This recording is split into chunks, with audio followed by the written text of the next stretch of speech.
Welcome to the SNIA on Data podcast. Each episode highlights key technologies related to handling and optimizing data. Hello, I am Mark Brown, your host, and my guest is David McIntyre, who's a member of the SNIA organization, and he works at Samsung in planning and solutions enablement, I believe, in the data sector. Is that correct, David? That's very correct. That's right. Yep. So I had the opportunity and the exciting opportunity to focus on applications like AI, which we'll talk about here. Coming from the software and hardware side, how do we build out solutions from an infrastructure standpoint that support these exciting applications in AI? And then at SNIA, so I'm on the board at SNIA. I chair a number of groups there as well, where we do dive into this topic on infrastructure management, compute memory storage, networking resources, and also some of the real world concerns, including security, sustainability, and we can talk about some of those topics as well during our chat here. Sure. Super. So from a sort of a top-down standpoint, can you provide an overview of, say, like, what's the current state of AI adoption within the IT sector? It's it seems to be new. It's all a buzz in the media, but what's it like on the ground in terms of AI adoption for the business sector in IT? Yeah, so I think we're bridging over the hype curve, where that was the only thing that was being talked about just maybe a couple of months ago, and just the hype growth was in my career, I've never seen something grow so quickly. However, I do see now that companies are really saying, okay, we need to address this market. It's a huge serviceable available market, but how do we do so? And so some of the practical challenges, especially in enterprise, around security implementation, the protection and privacy of data, and then how to optimize our infrastructures from a data center standpoint, that's one consideration. And then, we'll start there. I've got others, but yeah. Yeah. So, like, what are some of the impactful things that are coming from a security standpoint with AI that you see happening for companies and businesses? So, from security, it's ensuring that when moving the data from storage to compute resources, that and caching that data in memory, large language models, or even now we're seeing a trend towards smaller language models, so more distributed architectures. How is that data readily protected? There are many open source tools that are supporting AI today, but to get a win in a data center running enterprise applications, that has to be meeting the stringent requirements of ISOs and other regulations that are delivered from to best support enterprise security. So I think there's many POCs and actually obvious deployments from a GPU standpoint in the data center now, but I think the security communities are very cognizant and cautious to protect their clients and the customers' privacy and security of the data that is computed upon. And in fact, SNIA, we do have a security task force that focuses just on these types of challenges. And so we have security experts that, from a volunteer perspective, are some of the leading pundits in security across the overall ecosystem. And so they're bringing in this caution that I'm referring to, that if you're moving the data, if you're storing or computing upon the data, how is the data, how does it remain secure and also private as required? So AI provides increasing challenges there just because of the performance demands, but that doesn't mean it's an exception to these sorts of requirements. And that's what SNIA and our security group is looking at today. Okay. So, yeah.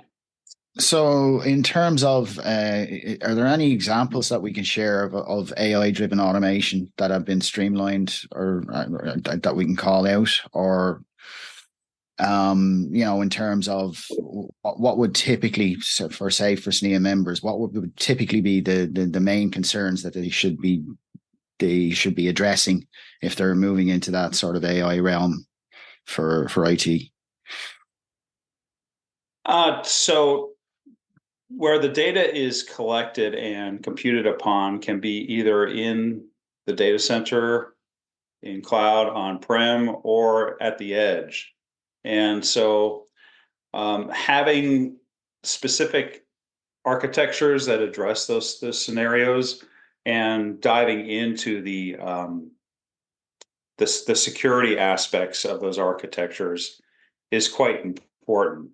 And, computational storage is one example. So SNIA released a computational storage 1.0 spec and has also provided a reference API, which is a platform that allows the software developers to engage with the underlying hardware environment.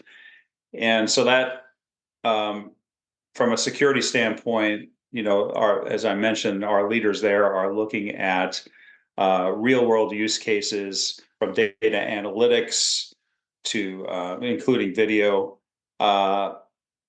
and large language models as well, on how to best address security across both software and hardware, and share those insights with the overall community. Okay, so in terms of sorry,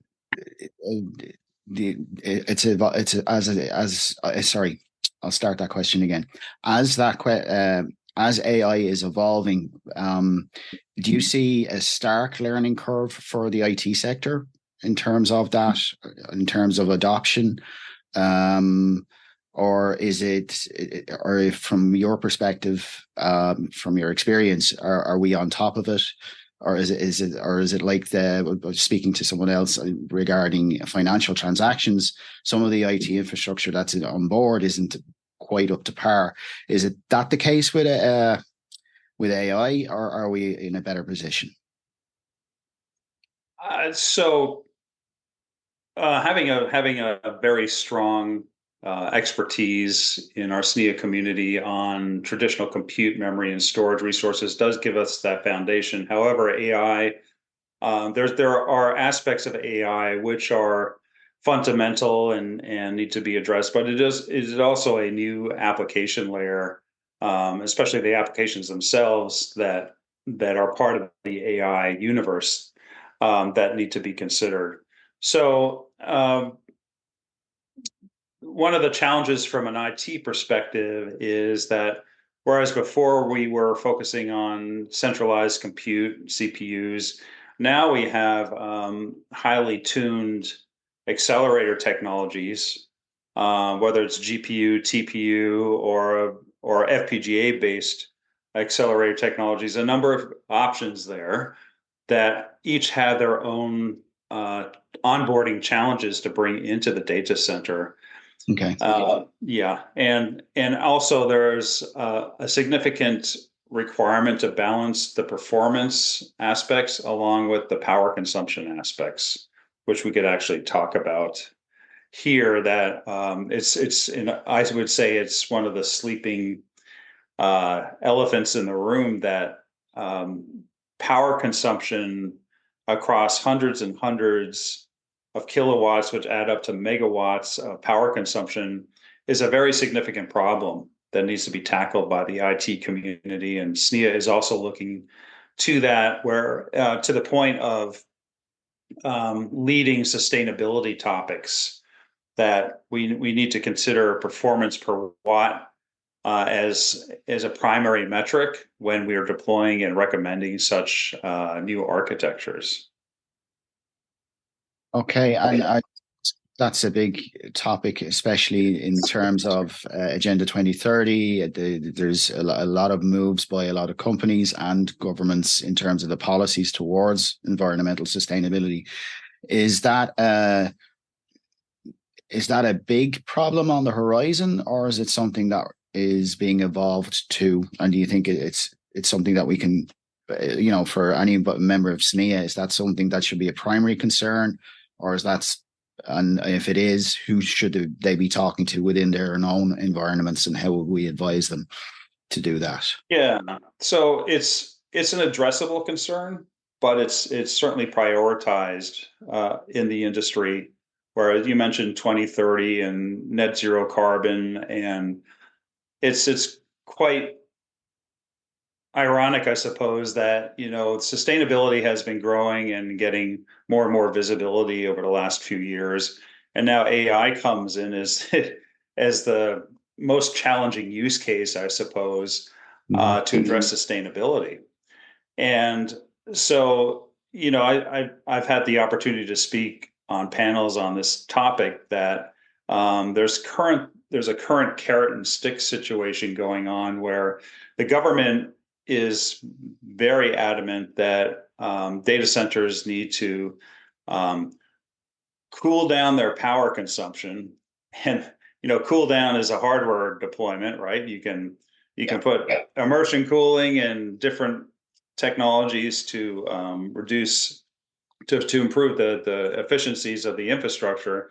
But what they're really saying is that if you're not complying with certain sustainability standards in time, you'll actually get penalized for not supporting that. So that's the stick. The carrot side is embracing these more optimum architectures that best support artificial intelligence. And that's what SNIA, because we have our member companies are leading the way in this regard. We have a very open, safe collaboration environment for our existing members and new members that want to address these very important topics, and either through reference architectures or discussions or specifications come up with innovations that can support and maintain both performance while providing sustainability. And I would say that's the carrot. Right. So in terms of that, then, would you say that an AI adoption in the IT sector has workforce dynamic implications? Are there new roles and responsibilities emerging, or is it a case of they have to be created and you got to fight for them? I'm just wondering what you see happening in the industry at the moment. Yeah, there's two things going on I can think of. One would be the just the overall surge and scale outs of data centers. So right now, from a macro market condition, budgets are still under caution, but certainly there's a strong forcing function in AI deployments that are saying it's time to scale out these data centers. And the companies that are supporting GPUs and TPU, the hyperscalers supporting their own accelerator technologies, that's ongoing works. So from a resource standpoint, human resource standpoint, having the expertise and understanding both at the hardware and software level is a new evolving requirement there. So what would, what resources are available for IT professionals looking to stay sort of updated and get more au fait with AI adoption in their industry? As it's growing, it is a trend, but it's also it's an evolving technology in itself. So people will be looking at implementing it and also staying on top of it to stay relevant. How do you stay updated? How do you connect? Obviously, being a member of SNIA is important, but what would you recommend they look at in terms of what's coming down the path in terms of technologies or standards and so forth? Yeah, so IT managers at data centers are rightly so quite conservative in deploying new technologies. They'll put them in a corner and trial them out. But they are new technologies, so they need to have training and a better understanding. This comes into the partnership and collaboration between the companies that are providing these new technologies to the IT manager within the data center. So having that more advisory sales process where whether it's a GPU company, FPGA company, or any card-based accelerator company, I would suggest the onus is on that company to provide the latest trends and application delivered performance on the hardware that they're proposing to the IT vendor or a IT manager to best utilize their very limited resources. And then from the SNIA perspective, because there is the community and sharing of these latest technologies, I would certainly recommend that the IT managers embrace SNIA as a place to learn. In fact, one of SNIA's principal charters is to educate across the hardware infrastructure, the application developers, and the end users, which in this case would be can be represented by the IT managers.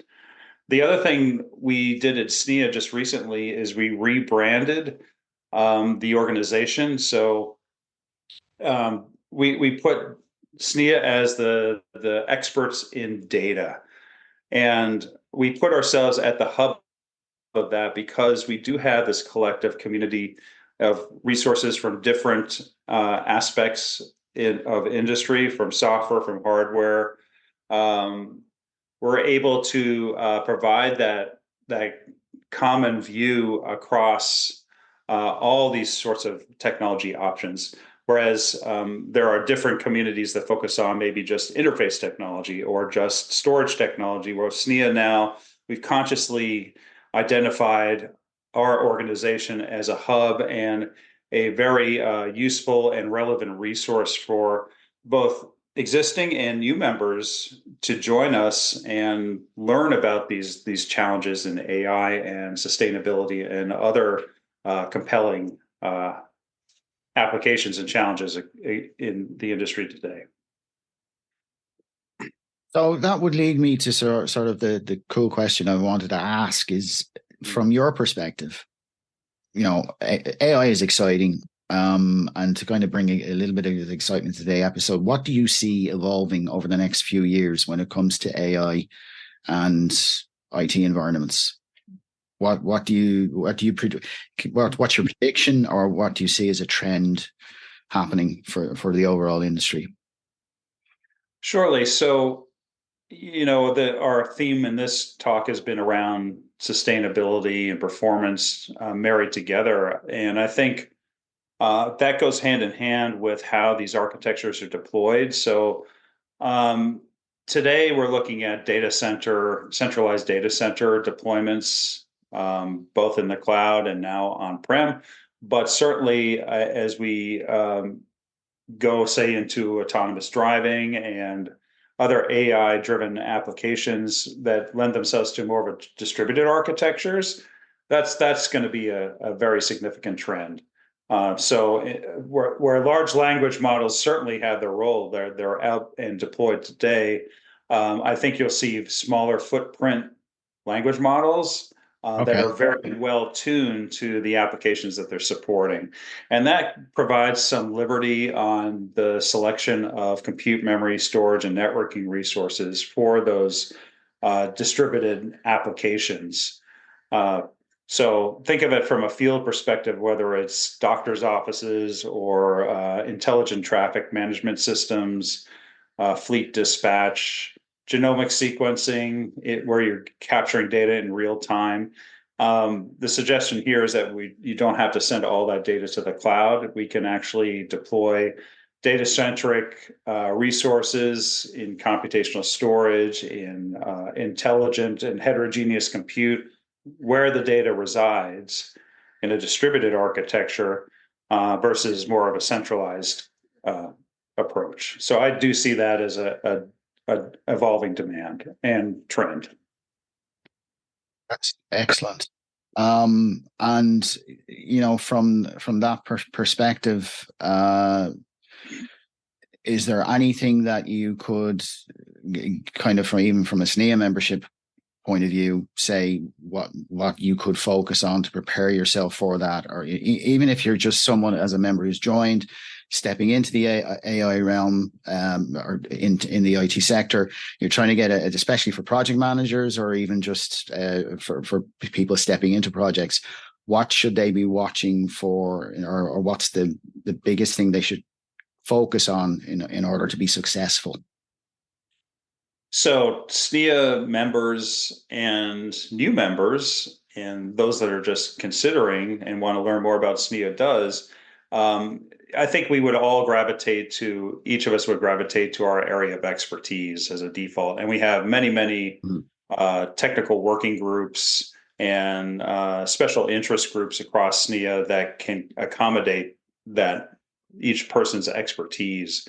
But I would suggest, especially we have a new an all members meeting coming up in January, that then you can kind of look at the buffet of what SNIA offers. Honestly, I just onboarded onto sustainability maybe a year ago, maybe less, probably about a year. And so that was an opportunity that I wasn't aware of that SNIA was supporting. Artificial intelligence, that is getting embraced across many of the SNIA member groups from different perspectives. So I would say go in with a very open mind and appreciate that it's because we do focus on education as well as delivering actual specifications and reference architectures, that it's an opportunity to expand your knowledge base and then also contribute in the area of expertise that you focus on. Oh, that's excellent advice and something to look forward to in January. I'd like to thank you, David, for that. Is there anything else that you would call out before we conclude this episode, or any last points? I would say with AI, everybody is, as I mentioned at the beginning, jumping on the frenzy, and maybe now what we're getting into is more of a realistic situation. Now, okay, we realize that AI is here to stay. So how does it apply to the end customers that we all serve? And really tuning into end customer requirements, from whether it's security, sustainability, and certainly performance, optimized infrastructures that best support cost, all of these things that matter to not only the data center IT manager, but to the end customers that those data centers are serving. So that's something that I always suggest, is to focus on the applications, the use cases, and then see how all the wonderful things that we've done in technology supports the requirements of those use cases and applications. And I think SNIA is a great place to do so, with this refreshed look on embracing the end applications and the use cases. It's an opportunity for our current members and new members. Absolutely. And David, just before you go, how do people stalk you online? Do you have a blog, or have your own podcast or website? So you can tackle me at LinkedIn. I don't have my own podcast necessarily, but one thing I have started is when I attend, and I attend many shows through the year, and I speak at many of these events, is that I'll try and give a synopsis across. And in fact, I was at SC23, and SNIA had a wonderful booth where they were sharing a partner pavilion with CXL and many of the other organizations that are very pertinent to our industry today. So, I try and give I call it, did I save you a plane ticket by giving a 2-minute summary on what happened at the event? And just check out my LinkedIn posts there. But certainly, SNIA continues to deliver webinars on an ongoing schedule on these sorts of topics. So I would just check the SNIA calendar, because there's so much content coming out from our organization that can just better serve and educate our communities. Super, David. Well, I'd like to thank you very much for taking part in this interview. It's been exciting. I hope to have you on again, because I'm sure this is very innovative, and it's also like founding technology. So I'm sure that there will be developments over time that you can bring to us, and I really appreciate your time for that. Same here, Mark. Thank you very much. Take it easy. Okay, you too. Bye-bye. Thank you for listening. For additional information on the material presented in this podcast, be sure and check out our educational library at snia.org/library.